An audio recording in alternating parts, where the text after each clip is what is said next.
In the name of Allah, this highly versatile, this specialist. তো আজকে আমরা একটা বিষয়ের উপরে থাকবো যেটা কিনা আমরা মনে করি যে আমরা জান্নাতে যাব। আচ্ছা বলেন তো, আমরা যদি জান্নাতে যাই আমরা কতটুকু শিওর যে আমরা জান্নাতে যাব? আমরা কি আদেও কখনো কোনোদিন জান্নাতে যেতে পারবো? এই গ্যারান্টেড কি আমরা দিতে পারবো? আজকে দেখেন অনেক মানুষ কলামে এই গ্যারান্টেড দিচ্ছে। তো এখন এই গ্যারান্টেডগুলো যারা দিচ্ছে তারা কিভাবে দিচ্ছে এই গ্যারান্টেডগুলো? আমি মনে করি কিভাবে দিচ্ছে তারা বলতেছে দুনিয়া থেকে আমি সার্টিফিকেট দিয়ে দিচ্ছি তারা জান্নাতে যাবে। আচ্ছা জান্নাত কি এত সহজ? যেখানে রাসূল সাল্লাল্লাহু আলাইহি ওয়াসাল্লাম নিজে যদি আমাদেরকে জান্নাতের সুপারিশ না করে আমরা কেউ কখনো জান্নাতে যেতে পারবো না। আল্লাহ তাআলা বলতেছে সিরাতাল মুস্তাকিম, যে একটা সহজ রাস্তা। আমাদেরকে সূরা ফাতিহার ভিতরে বলতেছে সিরাতাল মুস্তাকিম, যে আমরা মনে করি সহজ রাস্তা, যে আলিফ লাম মিম যালিকাল কিতাবুল লা রাইবা ফিহি হুদাল লিল মুত্তাকিন, যে আমরা মনে করতেছি কি যে আল্লাহ বলতেছে যে এই সেই কিতাব যাতে কোনো সন্দেহ নেই, মুত্তাকিদের জন্য এটা কি পথ নির্দেশ ও রহমত। মানে আমাদের চলার পথের রহমত এবং পথ নির্দেশ তো আমাদের কোরআন। এখন আমরা কোরআনটাকে কতটুকু অ্যাকসেপ্ট করতেছি আমাদের লাইফে, আমাদের জীবনে আমরা কোরআনটাকে কতটুকু অ্যাকসেপ্ট করতেছি? আমরা বললাম এমনই একটা পরিস্থিতির ভিতরে এখন আছি যে আমরা কতটুক আমাদের জীবনে আমরা কোরআনকে অধ্যয়ন করতেছি। সূরা বাকারা 212, যেখানে আল্লাহ তাআলা বলতেছে যে কোরআনকে তারাই যথাযথভাবে বিশ্বাস করে যারা এই কোরআনকে যথাযথভাবে তেলাওয়াত করে। কোরআন তো তারাই বিশ্বাস করে। অর্থাৎ আপনি যদি কোরআনটাকে যদি না পড়েন, আপনি যদি রিভিউ না করেন, আপনি যদি রিভাইজ না দেন, তাহলে এই কোরআনটা আপনার পক্ষে তো কঠিন হয়ে যাবে, আপনি তো কিছু বুঝবেন না। সাধারণত আমরা বাংলাদেশের মানুষ সাধারণত একটা জিনিস বুঝি যে আমরা কোরআন শুধুমাত্র আরবিতে পড়বো। এই কারণে পড়বো যে আমরা নেকি পাবো, এবং আমরা যে নেকি পাবো আমরা জান্নাতে যাব। আর এদিকে কি হচ্ছে জানেন, সারা পৃথিবীতে একটা একটা করে মুসলমান ধরতেছে আর একটা একটা করে মারতেছে আর একটা একটা করে ধ্বংস করতেছে। আপনি দেখেন প্রথম ইউক্রেন রাশিয়া শুরু হয়েছে, সে দেশেও কিছু মুসলমান আছে। এখন কথা হচ্ছে এটা বললাম সূচনা না, তাদের মেন সূচনা রাসূল সাল্লাল্লাহু আলাইহি ওয়াসাল্লাম আমাদেরকে যে ভবিষ্যৎবাণীর কথা বলে গেছে যে ফিলিস্তিন সম্পূর্ণ কি হবে, আগুনের ময়দান হবে, আগুনের ময়দান। তো এই ফিলিস্তিন আগুনের ময়দান হবে, তাহলে আমরা যেহেতু আমাদের কাছে এই ভবিষ্যৎবাণী আছে যে আগুন যদি ফিলিস্তিনকে ময়দানে পরিণত করে তাহলে আমরা কিভাবে ঠিক করব? তো আমরা হাদিস, যেটা হচ্ছে লৌহ সম্পর্কে রাসূল সাল্লাল্লাহু আলাইহি ওয়াসাল্লাম আমাদেরকে পবিত্র মহাগ্রন্থ আল কোরআনের ভিতরে বলতেছে যে আমরা লোহার ব্যবহার কতটুকু জানি ভাই? আমাদের এই জীবনে আমরা লোহার ব্যবহার করলাম জানি না। লোহা দিয়ে কলম অনেক কিছু তৈরি করা যায়, বিভিন্ন রকম হাতিয়ার তৈরি করা যায়, কিন্তু এই হাতিয়ার কলম আমাদের কাছে নেই। আমরা কলম কোথায় আছি জানেন? আমরা সেই তরবারির যুগে আছি এখনো। কোন যুগে? তরবারির যুগে। আমাদের কাছে কলম স্টিফেন হকিং নেই, নিউটন নেই, তারপরে বিজ্ঞানী গ্যালিলিও নেই, আব্রাহাম লিঙ্কন নেই। তো এরকম যদি দেখি অনেক বিজ্ঞানিক আছে, যে বিজ্ঞানীকে শেষ নেই। টেসলা নেই, আমরা কারেন্ট আবিষ্কার করতে পারিনি। অনেকে মনে করে যে আমরা তো আরো অনেক কিছু আবিষ্কার করতে পারিনি, আমরা তো মনে হয় ব্যর্থ, মুসলমান মনে হয় ব্যর্থ। দেখেন মুসলমান কখনো ব্যর্থ না। মুসলমানের অনেক যারা কিনা ছিলেন তাদেরকে ওলি বলা হয়, বিজ্ঞানিকদের সাধারণত ওলি বলা হয়। যেমন ইবনে সিনা, ওনাকে বলা হয় ডক্টর। ওনাকে কি বলা হয়? ওনাকে বলা হয় ডক্টর। ডক্টরদের ফাদার বোঝেন, পিতা বোঝেন, পিতা বলা হয়। মানে এই পৃথিবীতে যত ডাক্তার আছে সেই সমস্ত ডাক্তারের আব্বা। কিন্তু তাকে কোথায় মানা হয় জানেন? তাকে মানা হয় অক্সফোর্ড, হার্ভার্ড, ক্যামব্রিজ, হ্যাঁ, এই সমস্ত জায়গায় তাকে মানা হয়, তাকে মান্য করা হয়, তার ছবি লটকানো আছে। কিন্তু আপনি কখনো দেখবেন না যে জাহাঙ্গীরনগর বিশ্ববিদ্যালয়ে ছবি লটকানো আছে, ঢাকা এশিয়ান ইউনিভার্সিটিতে আছে, বা আরও যেগুলো আছে, যেগুলো ইউনিভার্সিটি আছে, ব্যারাক ইউনিভার্সিটি, ওনার কলম ওইখানে কোনো নাম নেই। জাবির ইবনে হাইয়ান, ইবনে বতুতা, এরকম অনেক, শামস তাবরিজ, রুমি, তারপরে হচ্ছিল আপনার হচ্ছিল এরকম যদি দেখি বেশ কিছু, মানে কি বিজ্ঞানী কি কয়েকশো বিজ্ঞানী খুঁজে পাওয়া যাবে মুসলমানদের ভিতরে, কিন্তু সেই চরিত্রগুলো কলাম আজকে উঠাই নিছে। আজকে আমাদের যে শিক্ষা ব্যবস্থা এগুলো কলাম উঠাই নিছে। আমরা যেহেতু 90-এ জন্ম, তো আমরা সাধারণত 2001 সাল 4 সাল এরকম সময় আমি যখন পড়াশোনা করছি, তখন আমাদের বইগুলোর ভিতরে কিছু সিস্টেম ছিল যে আমাদের রাসূল সাল্লাল্লাহু আলাইহি ওয়াসাল্লামের জীবনী, তারপর এরকম যদি আরও যদি দেখি বেশ কিছু আরও জীবনী, বিভিন্ন নবী রাসূলদের জীবনী পাওয়া যেত, সেগুলো থাকতো। তো এখন কলাম সেগুলো থাকে না। আর আমি যখন এই মাওলানা লাইনে পড়াশোনা করছি, তখন আমি একটা বিষয়ের উপরে দেখছি কিছু এমনও বই ছিল যেগুলো বর্তমান সময় নেই।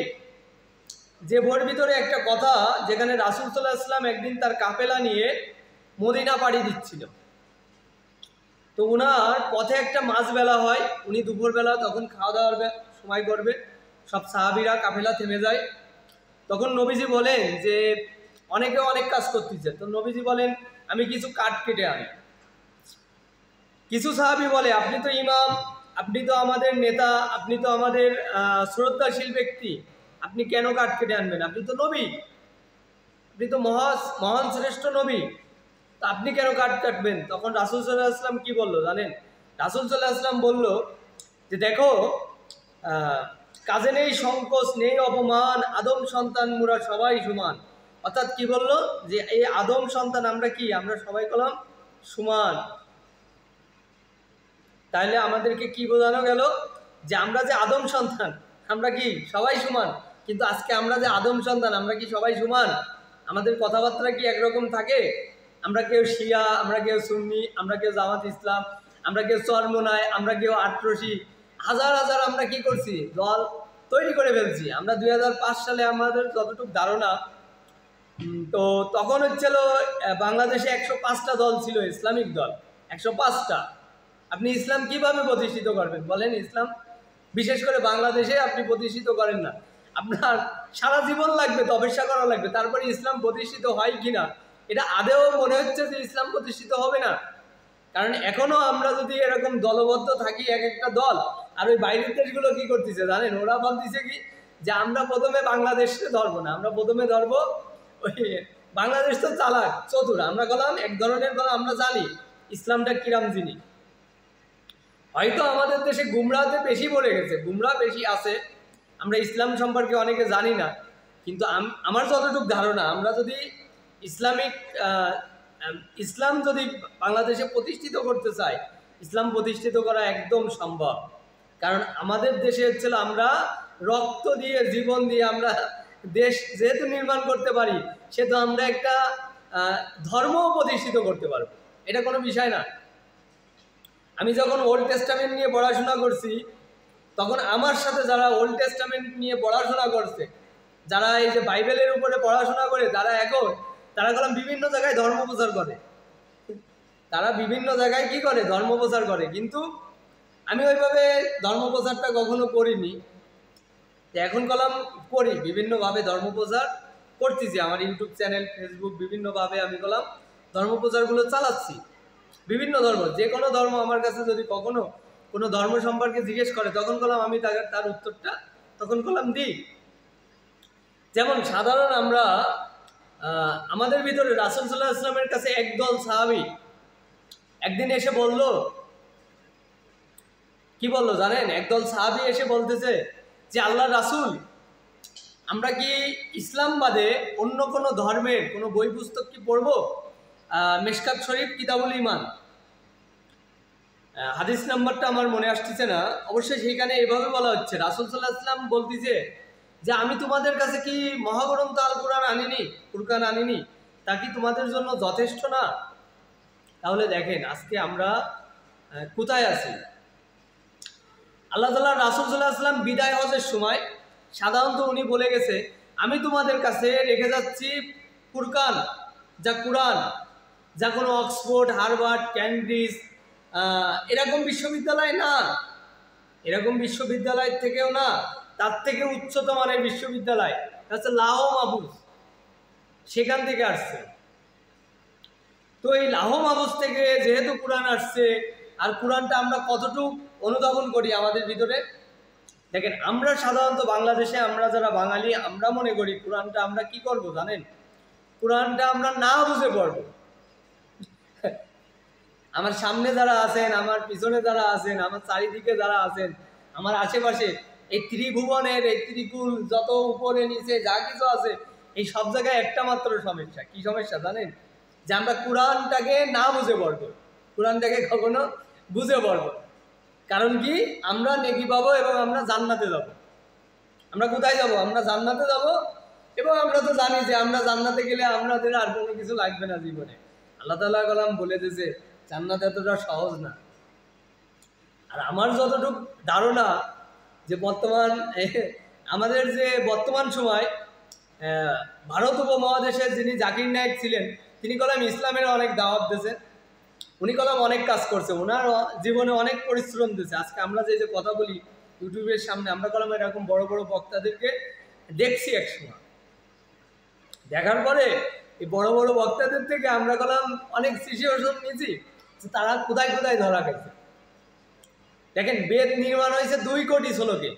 বেদ কত কোটি শ্লোক? 2 কোটি। 1 কোটি, 1 কোটি না, 2 কোটি। 2 কোটি মানে কি বোঝেন? 2 কোটি যদি টাকা হয়, আপনি গুনতে গুনতে আপনার কতদিন লাগবে? 1 টাকা করে। তার এক একটা শ্লোক আছে, এক একটা শ্লোক। এই শ্লোককে নির্মাণ করা হয়েছে মাত্র 2 লক্ষ। কয় লক্ষ? 2 লক্ষ। এখন আর এই বাকি শ্লোকগুলো কোথায় গেল? বাকি শ্লোকগুলো বললাম হারাই যায়নি। বেদ মানে জ্ঞান। এখন কথা হচ্ছে এই বেদটাকে কখনো কখনো গরুর পুরাণে কিছু আছে, কখনো কখনো আপনার এই বেদ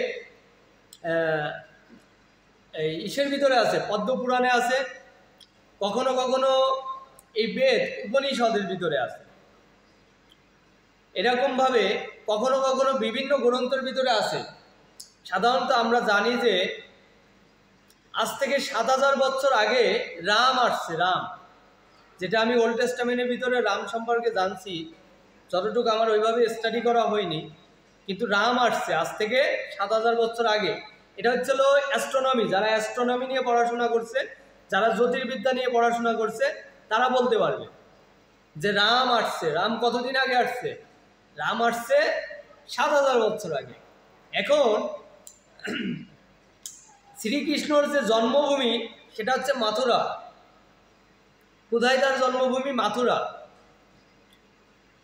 তো সে তারকা নগরী নির্মাণ করে মহাভারতের ভিতরে, মহাভারতের তারকা নির্মাণ করে। এখন সত্য, তেতা, দাপর, কলি, এই যে যুগগুলো, এই যুগ সম্পর্কে বলা হচ্ছে যে দাপর যুগে একটা যুদ্ধ হয়েছে মহাভারতের, যেখানে শ্রীকৃষ্ণ অর্জুনকে এই অংশগ্রহণ করাইছে। এটা বললাম বোঝানো হচ্ছে যে 1 থেকে 1500 বছর ডিফারেন্স। 1 থেকে 1500 বছর ডিফারেন্স। যখন ডাক্তার জাকির নায়েক এই কথাগুলো বলতো, তখন কলাম অ্যাস্ট্রোনমি বা জ্যোতির্বিদ্যা এতটা উন্নত ছিল না, যা এখন বর্তমানে ক্যাশ আউটের মতো সব কিছু কলাম ক্যাশ করা যাচ্ছে। তখন এতটা উন্নত ছিল না। উনি কিছু কথাবার্তা বলছে, ওনার কিছু কথাবার্তার ভিতরে কিছু ভুলের কারণে উনি কলাম এখন ভারত থেকে অনেক দূরে আছে। ভারতে এক কথায় উনি নিষিদ্ধ। দেখেন, আপনি অন্য ধর্মের মানুষকে জোরপূর্বক তো আর ইসলাম গ্রহণ করাতে পারবেন না। তারা কলাম এমনিতেই ইসলাম গ্রহণ করবে, যেহেতু আল্লাহ তাআলা আমাদেরকে বলতেছে শেষ সময় তুমি দেখবে দলে দলে মানুষ কি করতেছে? ইসলামে প্রবেশ করতেছে। শেষ একটা সময়। তো আমার কথাগুলো অবশ্যই মন দিয়ে শুনবেন। তো এই কারণে মন দিয়ে শুনবেন, দেখেন এই ধরনের কথা আপনাদেরকে কখনো কেউ বলবে না। তো আমরা সাধারণত জানি মেশকাত শরীফ, তিরমিজি শরীফ, বুখারী শরীফ, সুনানে ইবনে মাযহাব, আবু দাউদ শরীফ, এছাড়াও আরও যে কিতাবুল ইমান, ফাতাইল আলমগীর, কানজুরুল ইমান, এরকম অনেক হাদিস গ্রন্থ আছে। সাধারণত আমরা যে আমাদের দেশের আমরা যে সাধারণত ইসলামিক লাইব্রেরির ইসলামিক ফাউন্ডেশনের কোরআন আমরা পড়ে থাকি বেশিরভাগ, যেটা আমাদের জন্য সহজলভ্য। দ্বিতীয়ত আমরা সাধারণত যাত্রার কাছে আছে, কিন্তু অ্যারাবিক কান্ট্রির কোরআন শরীফ যথাযথ যাত্রার কাছে থাকে না। যেমন আমার কাছে আছে, বিশেষ করে যারা প্রচারক, যারা ইসলাম ধর্মের উপরে বক্তৃতা দেয়, তাদের কাছেও আছে। এখন কথা হচ্ছে, আপনারা যখন আমাদের বাংলাদেশের ইসলামী ফাউন্ডেশনের কোরআন পড়বেন, তখন আমাদের ভাষায় আমরা কিছুটা বুঝবো, কিন্তু আমরা ওই ধরনের ডিপলি আমাদের চলাফেরার মানসম্মত সম্পূর্ণভাবে আমরা বুঝতে পারবো না। আমরা যদি অ্যারাবিক কোরআন কিনি, আমাদের খরচ অনেকটা বেশি লাগবে, যেটা বর্তমান সময়ে কিনতে হয়তো বা একটু আপনাকে দুর্মূল্য, অর্থাৎ বেশ কিছু টাকার প্রয়োজন হবে, যেটা সাধারণ মানুষের সহজসাধ্য লাভ নয়। দ্বিতীয়ত, আমরা যদি অন্য ফাউন্ডেশনেরও কোরআনগুলো দেখি, সেগুলো তো আর বলা বাহুল্য, সেগুলোর কথা আপনাদেরকে আমি আর বললাম না। যেহেতু আজ থেকে 200 বছর আগে ব্রিটিশরা আমাদেরকে কলাম একটা কঠিন জালে ফাঁসাই দিয়ে গেছে, যা থেকে আপনি কবে বেরোবেন এটা আমার কলাম ধারণার বাইরে। কখন আপনারা এই ঘটনা থেকে বেরোবেন, এটা অনেক একটা কঠিন ব্যাপার। যেহেতু অনেকে বলবে, ছেলেটা যা বলতেছে সে কি বড় কোনো আলেম, নাকি তার কোনো আসলে কোনো জ্ঞান বুদ্ধি আছে কিনা, সে যে কথাগুলো বলতেছে সে কোথা থেকে পালো বা কীভাবে নিল। আমি কলাম ইসলাম ধর্মের উপরে এতটা রিসার্চ কখনো ওইভাবে করতাম না। কোনো একটা সময় আমার এতটা মাথা ঘামানোর ছিল না। আমি 2007 সালের দিক থেকে, 7 সাল কি ওরকম 5 সালে আমি সর্বপ্রথম আমি একটা কোরআন আমি নিই, এই কারণে যে আমি কোরআনটা বুঝে বুঝে পড়ব। সেটা আমার হচ্ছিল খালামনির কাছ থেকে নিই আমি। তো আমি তখন নেওয়ার পরে আমি যখন ইসলামী ফাউন্ডেশনের একটা কোরআন কিনি, তখন আমার খালামনিকে ওই কোরআনটা ফিরিয়ে দিই। তো আমি তখন ইসলামী ফাউন্ডেশনের কোরআন কেনার পরে আমি পড়াশোনা করতে থাকি। তখন আমাকে কলম বিভিন্ন দল আমাকে কলম ডাকাডাকি করে, বিভিন্ন দলের ভিতরে অংশগ্রহণ করতে বলে। তখন আমি কয়েকটা দল সম্পর্কে আমি কিছুটা ধারণাও নিছি। বেশ উচ্চতম দল আছে বাংলাদেশে। তো বাংলাদেশে ইসলাম প্রতিষ্ঠিত করা যায়, কিন্তু ইসলাম প্রতিষ্ঠিত করতে সেই দলগুলো পারবে না। কেন পারবে না? কারণ বাংলাদেশে অনেক দল, যেখানে রাসূল সাল্লাল্লাহু আলাইহি ওয়াসাল্লাম বলতেছে যে আমি একটা দল তৈরি করছি, এই দুনিয়াতে একটাই মাত্র দল, ইসলাম, আল্লাহ একজন, যিনি আসিউল আলিম, সর্বজ্ঞ প্রজ্ঞাময়, তিনি কলাম একজন। আর উনি তো একজন, উনি কলাম দুইজন না। যেহেতু আমার একটা আলোচনা আছে এক ঈশ্বরে বিশ্বাস, দেখবেন ওই আলোচনাটা কলাম আমি আর কি মাত্রি করিনি। ওই আলোচনাটা এই কারণে করেছি, যেহেতু আমি মহাভারত যখন পড়ছি, যখন শ্রীকৃষ্ণ সম্পর্কে আমি জানতে পারি, তখন ইসকন সম্পর্কে জানতে পারি। ইসকন কলাম সারা পৃথিবীতে তারা দাওয়াতি কাজ করতেছে। কিসের উপরে জানেন? হিন্দু ধর্মের উপরে। শুধুমাত্র হিন্দু ধর্ম বলতে হিন্দু ধর্ম বলা যাবে না, যেটাকে বলা হয় সনাতন ধর্ম, সনাতন শাস্ত্রীয়। তো তারা কলাম ইসকন কলাম অনেক কাজ করতেছে, যে তাদের ধর্মটাকে আজকে পরিশুদ্ধর ভিতরে আনতে যাচ্ছে, যে তাদের ধর্মের উপরে যেন কেউ আঙুল তুলতে না পারে, কথা বলতে না পারে, তাদের ধর্মের উপরে যেন কোনো রকম কেউ অন্য কোনো ধর্ম বলতে না পারে, এই ধর্মের ভিতরে ভুল আছে। ইসকন এতটা নিজের স্নিগ্ধভাবে ধর্মটাকে নির্মাণ করার চেষ্টা করতেছে, কিন্তু আমরা মুসলমানরা তো জানি যে আসলে সেই ধর্মগুলো কতটুকু ভালোভাবে প্রতিষ্ঠিত হবে এই দুনিয়ার বুকে। এবার যদি আমরা দেখি ওল্ড টেস্টামেন্ট, যেটা পৃথিবীর শুরু থেকে আসছে, সেই ওল্ড টেস্টামেন্ট নিজে স্বয়ং বক্তৃতা দিচ্ছে যে ইব্রাহিম হচ্ছিল বিভিন্ন জাতির পিতা। ইব্রাহিম আলাইহিস সালাম এক জাতির পিতা, উনি একজন ইমাম, উনি একজন নবী, উনি একজন বিশিষ্ট ব্যক্তি ছিলেন। ওনাকে আল্লাহ তাআলা এতটাই ক্ষমতা দিয়েছে, উনি কলাম হিন্দু বংশেরই সন্তান, উনি কলাম মূর্তি পূজার ছেলে। ওনার পিতার নাম ছিল আজর। সেই সন্তান কি হয়েছে জানেন? একটা সময় সেই সন্তান কি করছে? ব্যাকে আসছে, রিভার্সে আসছে, আসার পরে ইসলাম ধর্মকে গ্রহণ করছে, এক ঈশ্বরে বিশ্বাস করছে। অনেক ঈশ্বরে গলাম সে বিশ্বাস করে নাই, কথা তাকে কি কেউ জোর করে করাইছে? একটা বিশাল বড় কাহিনী, এটা অনেকে জানে না, যেহেতু এই সম্পর্কে পড়াশোনা করিনি, ইব্রাহিম আলাইহিস সালাম সম্পর্কে তার কোনো ধারণা নেই, সেগুলো জানবে না। আমাদের রাসূল সাল্লাল্লাহু আলাইহি ওয়াসাল্লামকে বলতেছে, যেখানে সম্পূর্ণ স্বয়ং আল্লাহ স্রষ্টা, তিনি বলতেছে কি জানেন?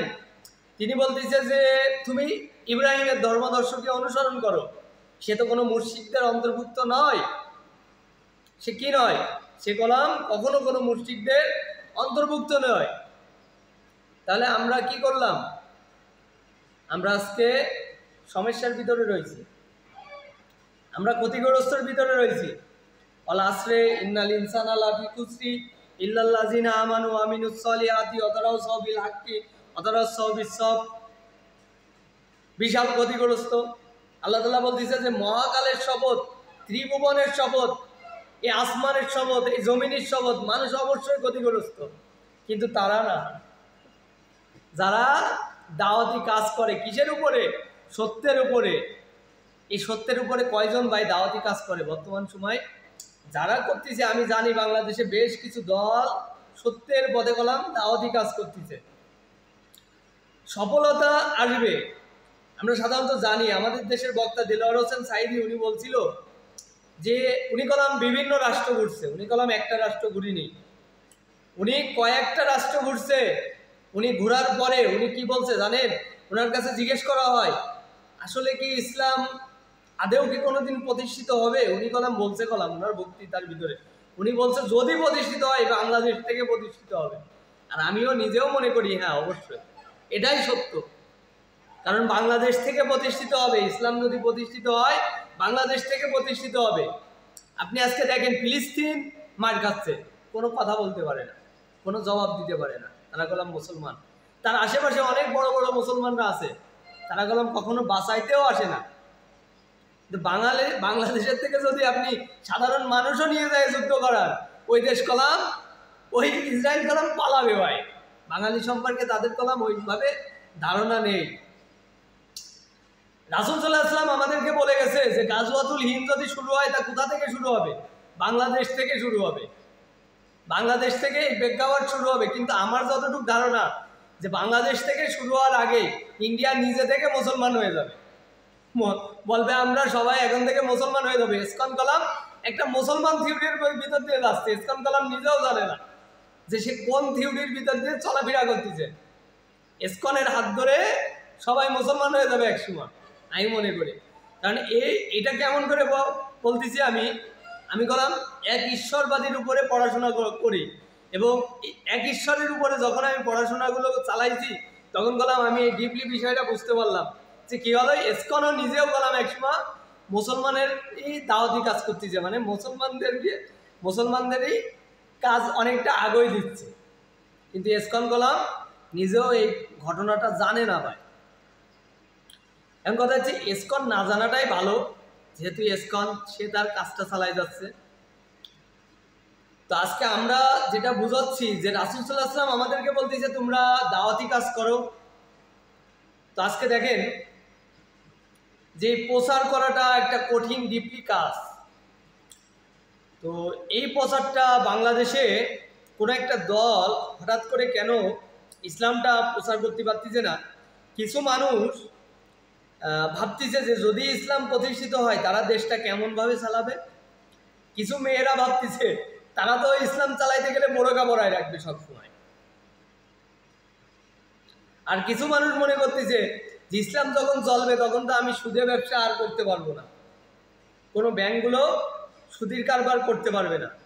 এরকম অনেক থিওরি আছে। দেখেন ইসলামে ফিকাহ শাস্ত্র আছে, ফিকাহ শাস্ত্রগুলো আছে যেগুলোর ভিতরে আপনার সম্পর্কে যেগুলো মুসলিম শরীফ, বুখারী শরীফ, তিরমিজি শরীফ, সুনানে ইবনে আবু দাউদ শরীফ, যে হাদিসগুলোকে রাসূল সাল্লাল্লাহু আলাইহি ওয়াসাল্লাম এগুলোকে বৈজ্ঞানিক থিওরি দিয়ে গেছে, যেগুলো থেকে আমরা সাধারণত ইসলাম প্রতিষ্ঠা করার পর কিভাবে দেশ পরিচালনা করা লাগবে, কিভাবে প্রত্যেকটা মানুষ সুখে থাকবে, এই সম্পর্কে বলে গেছে। আমি মনে করি ইসলামের ছায়াতলে সমস্ত মানুষই সুরক্ষিত, ইসলামের ছায়াতলে সুরক্ষিত। কিন্তু অন্য ধর্মে হ্যাঁ, বর্তমানে ওল্ড টেস্টামেন্ট বাইবেল মানুষদেরকে সুরক্ষিত দিচ্ছে, কিন্তু আগামীতে ওল্ড টেস্টামেন্ট বাইবেল সম্পূর্ণভাবে সুরক্ষিত দিতে পারবে না। মানুষ তখনও ওল্ড টেস্টামেন্ট বাইবেল ছেড়ে ইসলামের পথে আসবে। এই যে যজুর্বেদ, সামবেদ, ঋগ্বেদ, অথর্ববেদ, এই যে পড়াশোনা করছি, যে গরুড় পুরাণ, পদ্ম পুরাণ, এই যে এত পড়াশোনা, এই সমস্ত সব পড়াশোনা সব সিলিন্ডার করবে একদিন। সব সিলিন্ডার করে কোথায় আসবে জানেন? মহাগ্রন্থ আল কোরআন ফুরকানের দিকে আগাইবে, তারা এদিকেই আসবে। এই দিন বেশি দিন দূরে নয়, এদিন খুবই কাছে। মানুষ এই গ্রন্থের দিকে আসতে থাকবে।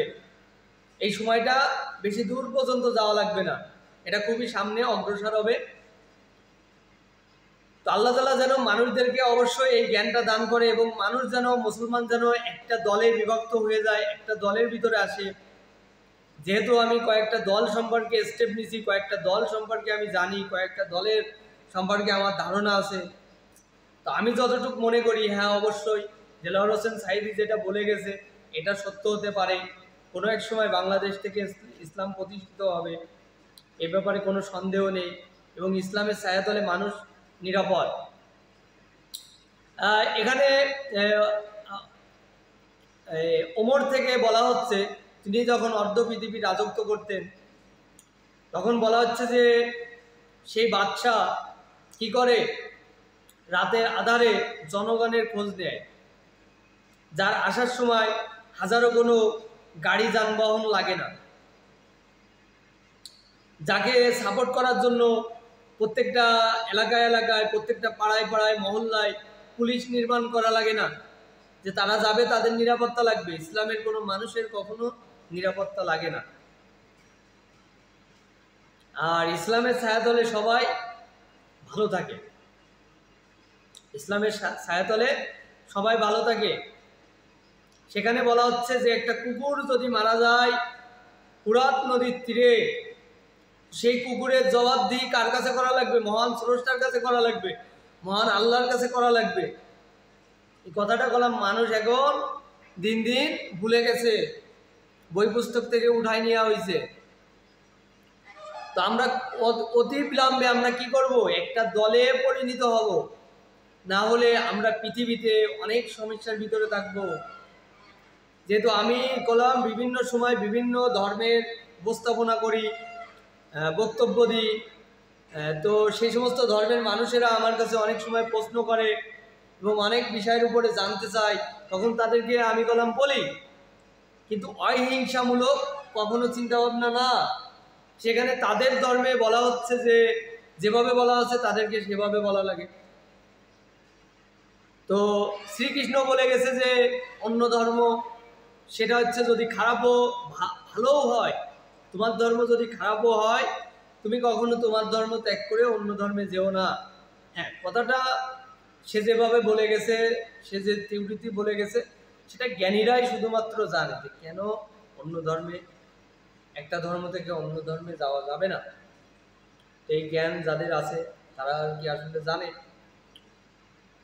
তো আমরা মনে করি ইসলামে মানুষ একাই নিজে নিজে আসবে, আর বিভিন্ন যারা বক্তা, যারা গলাম বিভিন্ন সময় বিভিন্ন রকম কথা বলছে, যার কারণে আজকে তারা দেশ থেকে দেশের বাইরে আছে, তাদের কিছু কথার কারণে তারা আজকে দেশ থেকে দেশের বাইরে আছে।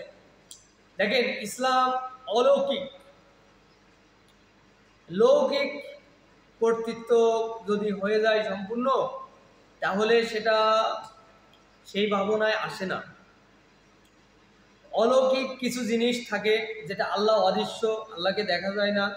সম্পূর্ণ অলৌকিক যদি আপনি বাদ দিয়ে দেন কখনো, তো এটা একটা কিছু কিছু মানুষ পৃথিবীতে অলৌকিকের উপরে আছে, যারা অ্যাস্ট্রোনমি নিয়ে পড়াশোনা করছে তারা জানে। কিছু কিছু মানুষ যা ঘটে সেগুলোকে জানে, ফার্স্ট, প্রেজেন্ট, ফিউচার, যেটা মহান রব বলতেছে আমি ফার্স্টে আছি, প্রেজেন্টে আছি, ফিউচারেও আছি। তো আমরা আজকের আমাদের এই আলোচনা থেকে আমরা এতটুকুই বলতে চাচ্ছি যে মুসলমান আমাদেরকে এক হওয়া লাগবে, একটা দল হওয়া লাগবে, একটা দলের বিভক্ত হওয়া লাগবে, একটা দল হওয়া লাগবে। অন্য ভিন্ন ভিন্ন দল হলে হবে না, অন্য অন্য দলেও থাকা যাবে না। তো আশা আহ্বান ব্যর্থ রেখে আমি এখান থেকে বিদায় নিচ্ছি। আল্লাহ হাফেজ। তাহলে আমরা সফলতা অর্জন করতে পারবো। যারা আমার চ্যানেলে নতুন অবশ্যই আমাকে সাবস্ক্রাইব করে আমার সাথে থাকবেন এবং আমার চ্যানেলটিকে শেয়ার করে দেবেন। আল্লাহ হাফেজ।